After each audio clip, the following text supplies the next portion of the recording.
Hello guys, welcome back to my channel. This is me sparkkhetan and you're watching our candy. So today's discussion of the topic is things that I learned from my mistakes in architecture school. So let's get started with today's video. So there are plenty of mistakes that I have done in my architecture school. So today I will discuss about all of them.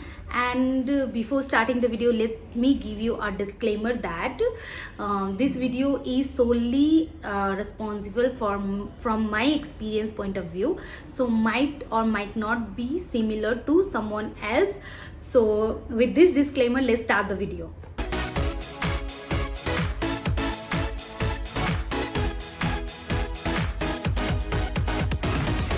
I have noted down all the bullet points in my diary. I'll explain 7 of the points to you for a clear understanding of each of the points.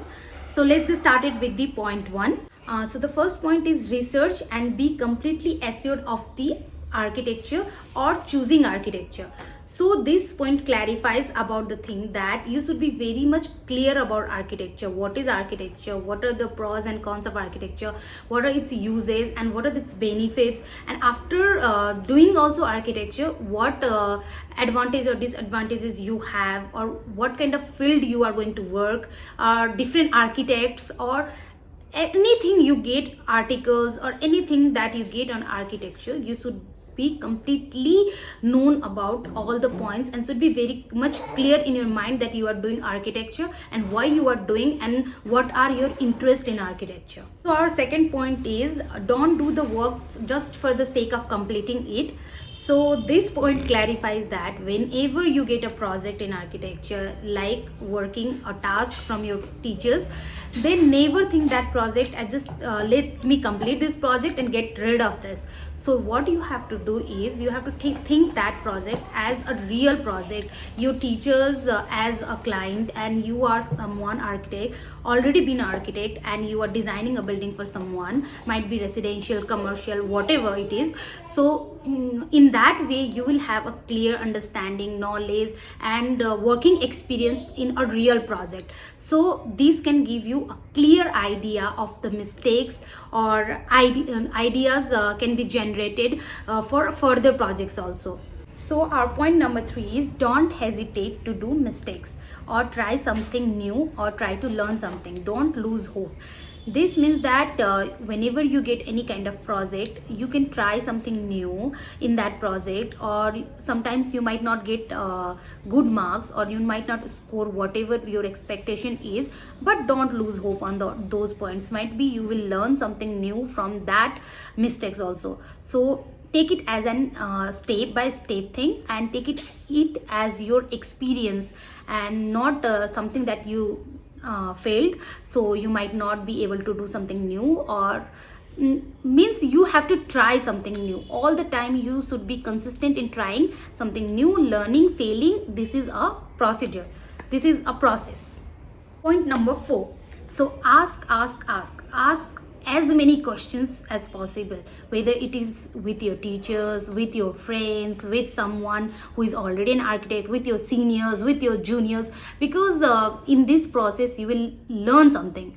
Like without asking you will not learn anything. You will be hesitant to ask for, or you will think that these are silly questions which I should not be asking, but it's wrong. You have to ask. Might be it's silly, you might be scolded from your teacher or whatever, but please ask.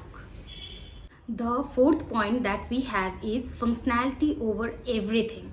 So this point clarifies that whenever we design a building, we think about 2 key points basically, that is the aesthetics and functionality.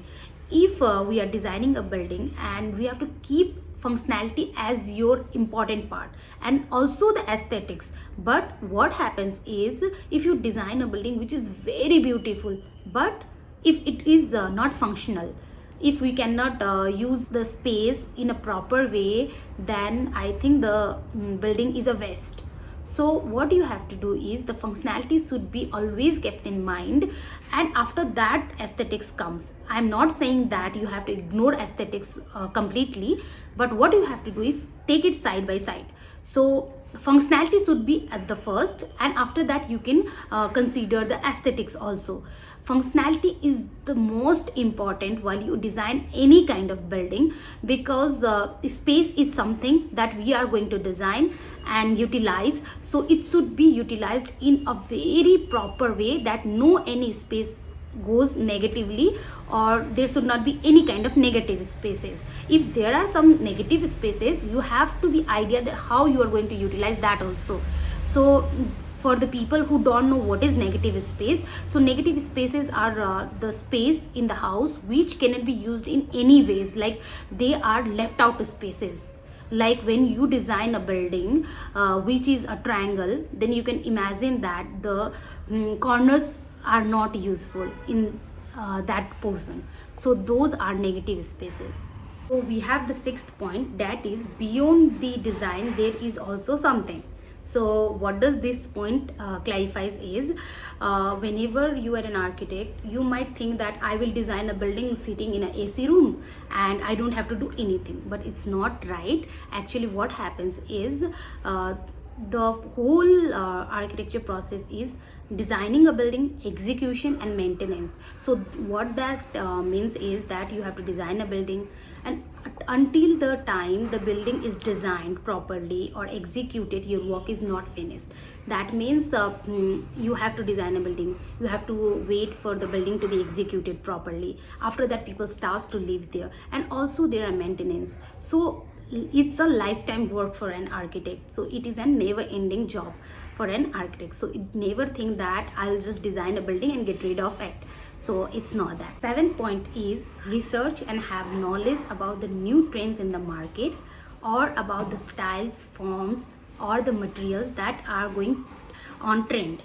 That means that are used in the market recently, or now that has been used by peoples or architects. This you can get knowledge from Google, also from the local markets, from the people who are working on the sites, or from the YouTube as well.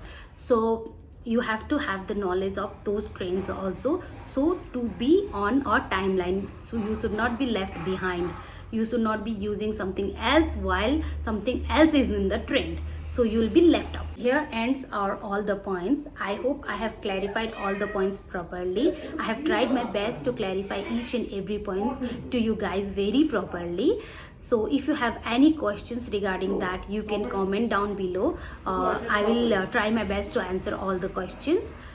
So here is a bonus tip for you all.